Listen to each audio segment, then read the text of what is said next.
Jenderal Besar TNI Abdul Haris Nasution adalah seorang pahlawan nasional Indonesia yang merupakan salah satu tokoh TNI Angkatan Darat. Ia juga menjadi sasaran utama dalam peristiwa gerakan tanggal 30 September atau G30 SPKI. Selain itu, Jenderal Abdul Haris Nasution memiliki peran yang besar dalam militer. Ia juga merupakan penggagas perang gerilya. Hal ini berawal dari saat ia memimpin divisi Siliwangi. Ia mengetahui bahwa rakyat mendukung TNI. Dari situlah muncul gagasan taktik perang gerilya yang berasal dari bahasa Spanyol, yang diartikan sebagai perang yang berpindah-pindah, perang yang dilakukan secara cepat dan efektif, dan juga dilakukan secara sembunyi-sembunyi, dan diperankan oleh rakyat dan TNI. Pasca pemilu 1955, pada saat itu PKI berstatus sebagai salah satu partai terbesar pada masa demokrasi terpimpin.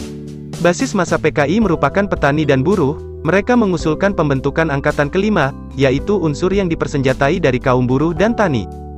Jenderal Abdul Haris Nasution juga sangat menentang gagasan PKI. Ia khawatir unsur angkatan kelima akan digunakan oleh PKI untuk merebut kekuasaan, meniru pengalaman dari revolusi baik dari Rusia maupun RRC. Terlebih lagi Jenderal Nasution mengetahui sepak terjang PKI. Oleh karena itu, seluruh pemimpin Angkatan Darat menolak usul pembentukan angkatan kelima. Setelah penolakan yang dilakukan oleh petinggi TNI, DN Aidit selaku ketua partai PKI beropini adanya Dewan Jenderal. Isu Dewan Jenderal itu langsung disampaikan kepada Presiden Soekarno di era demokrasi terpimpin. Isu Dewan Jenderal bertujuan untuk menuduh beberapa jenderal TNI AD, yang dicurigai akan melakukan kudeta terhadap Presiden Soekarno, pada Hari Angkatan Bersenjata tanggal 5 Oktober tahun 1965.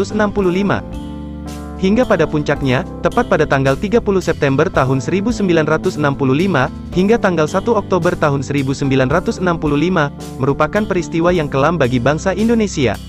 Pada malam itu 6 jenderal Angkatan Darat serta 1 ajudan diculik dan dibunuh oleh kelompok gerakan tanggal 30 September atau G30 SPKI. Para jenderal itu ialah, Jenderal Ahmad Yani, Letjen Suprapto, Maijen S. Parman, Maijen MT Haryono, Maijen DI Panjaitan, Maijen Sutoyo Siswomiharjo, dan Pierre Tendean, yang tak lain adalah Ajudan Jenderal Abdul Haris Nasution.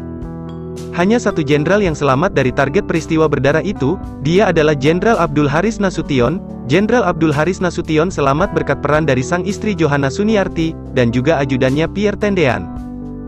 Ketika Cakrabirawa sampai di rumah Jenderal Abdul Haris Nasution di Jalan Tuku Umar Menteng Jakarta Pusat, dan di saat Cakrabirawa memaksa masuk ke kamar Jenderal Abdul Haris Nasution, Johanna menahan pintu kamarnya. Meski Cakrabirawa menembaki pintu itu hingga berlubang, Johanna tetap menahan pintu tersebut. Pada saat itu Johanna sedang menaruhkan nyawanya, agar suaminya punya waktu untuk melarikan diri, dan di saat genting itu pula Johanna menyuruh Jenderal Abdul Haris Nasution untuk pergi menyelamatkan diri.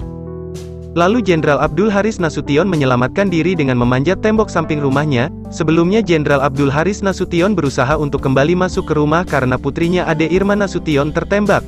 Usaha itu dicegah oleh Johanna, dan memohon agar Jenderal Abdul Haris Nasution menyelamatkan diri. Akhirnya Jenderal Abdul Haris Nasution berhasil lolos meski saat itu rumah telah dikepung oleh Cakrabirawa. Ketika memanjat tembok di samping rumahnya, Jenderal Abdul Haris Nasution diketahui salah satu anggota Cakrabirawa, hingga ia ditembaki oleh anggota tersebut. Namun tembakan tersebut meleset, hingga akhirnya ia berhasil selamat. Jenderal Abdul Haris Nasution bersembunyi di balik tumbuhan lebat di samping dinding rumahnya. Ketika itu ia juga mendengar salah satu anggota yang berteriak, bahwa seseorang telah melarikan diri di samping. Setelah mendengar teriakan tersebut, Jenderal Abdul Haris Nasution berpindah sembunyinya ke belakang tong air yang berada di rumah Duta Besar Irak. Di persembunyiannya ia tak habis pikir mengapa Cakrabirawa mencoba untuk membunuhnya.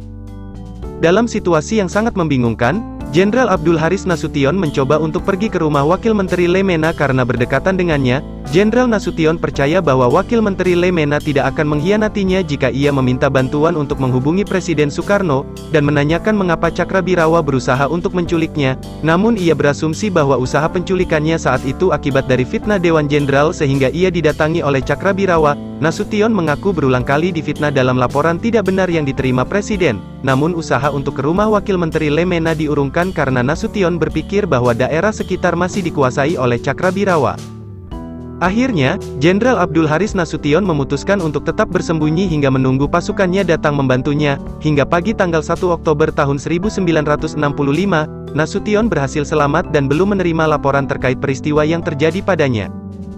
Jenderal Abdul Haris Nasution tidak dikejar oleh Cakrabirawa, karena mereka telah menangkap Pierre Andreas Tendean yang tak lain adalah Ajudan Jenderal Abdul Haris Nasution. Mereka menyangka jika Pierre adalah Jenderal Nasution, karena foto mereka tergolong sangat mirip. Jenderal Abdul Haris Nasution mengaku sangat bersyukur kepada Tuhan, dan kepada istrinya, terlebih kepada sang ajudan yang rela mengorbankan nyawanya untuk keselamatan dirinya.